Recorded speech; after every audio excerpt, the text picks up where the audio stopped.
Welcome to this edition of the Weekly Dose. Challenge your perspective. This is Patrick Dyer in Washington, D.C. The tyranny of numbers. That has become a very famous saying in Kenya right now.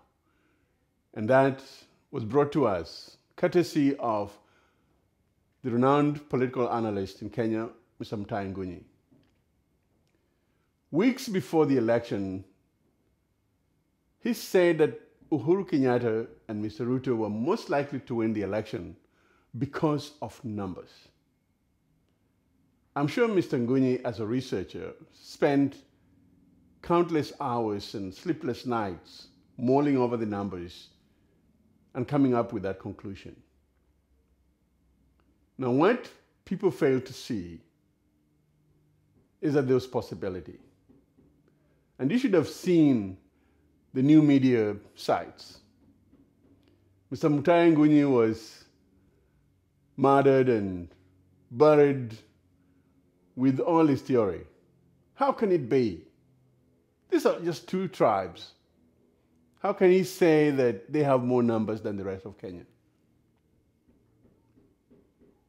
But it came, or at least the results of the election, whether you believe that it was stolen or not, whether you believe that there was some hidden agenda by the IEBC or not, that prediction has come to pass. It has come to pass. The High Court, or the Supreme Court in this case, has affirmed the election of Uhuru Kenyatta for whatever reason, and we can guess how they came up with that conclusion. Now, I've been talking to a lot of people, Kenyans, a post-mortem. What happened? In my thinking, I think CORD was a little too overconfident, to the point of almost being arrogant. Instead of vilifying Mr. Ngugi, I think they should have gone back to the drawing board and said, what is he talking about? Could this be true? That's how strategists think. We looked at the election in the US, where the opposition, Mr. Romney, believed in the numbers that the people around him were telling him to be true, totally ignoring what the other numbers were saying. The economy was bad. It looked like President Obama had slipped in the presidential debate. And therefore, the Romney team thought they're going to win. And they became a little arrogant. They did not look under the table and see what is really happening. They believed in their own numbers. And we know what happened. I think this is the same thing that happened here. The CORD people did not do the dirty work, the hard work of canvassing for every vote possible. At looking at Mr. Ngugi's number and saying, there could be some truth in here. We need to do something. Now, from the conversation that I've had with people, I think there's something very dangerous that's happening. A lot of people are saying, and when you look at the writings, people are saying, I'm not going to vote anymore next time. We've seen people burn their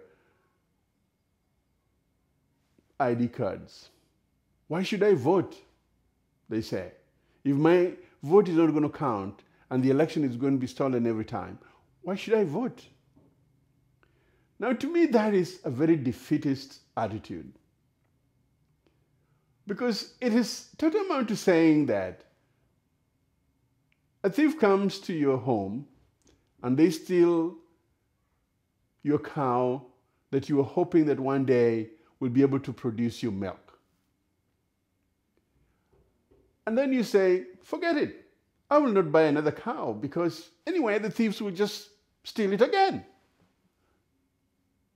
I think that's dangerous because what will happen, therefore, you're going to strengthen the idea of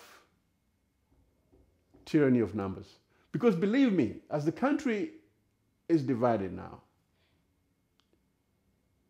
and if this coalition of the TNA stands the test of time and the test of politics, then the tyranny of numbers will even grow stronger.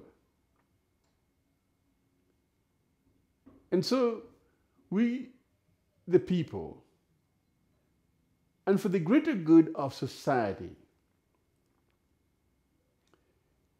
you must not give up.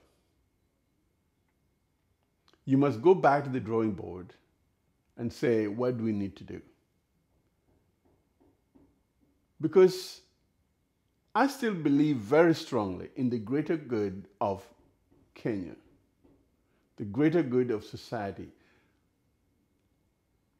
I have a lot of doubts whether the coalition between Uhuru and Mr. Ruto was purely for the greater good of society. But that's another topic altogether. But if we have to look at Kenya as a young democracy, and the democracy is messy, then there must be a continuous effort to counter the idea of tyranny of numbers.